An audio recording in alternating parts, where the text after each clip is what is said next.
In this video, I'm gonna teach you how to use memory in Dragon Ball Legends. It's a very easy process, so make sure to follow along. In this video, I'm gonna explain what memories are and how you can use them on DB Legends. So, a memory is going to be a base material item used for equipment awakening. Materials required for awakening are going to differ depending on the memories that you use, and you can exchange them from the exchange shop. Now, with this explanation of what memories are, you will be able to use them, like I said, during Equipment Awakening. So, to do an equipment awakening, you will have to select one of the memories that you have available, and afterwards you will be able to proceed.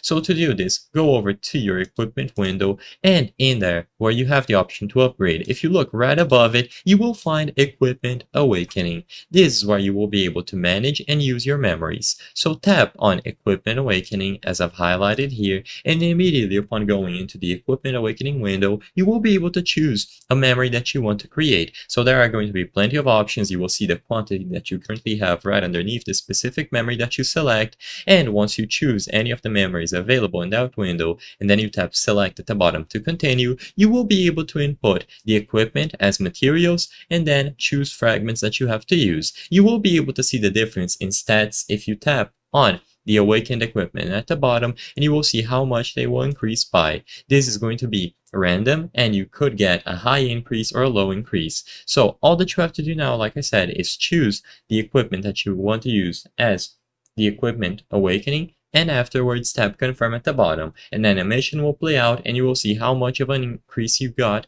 from this specific awakening. So choose the equipment as the materials, include the fragments at the top, and proceed. I hope I was able to help you on how to use memories in DB Legend. If this video helped you, please be sure to leave a like and subscribe for more very easy tips. Thank you for watching.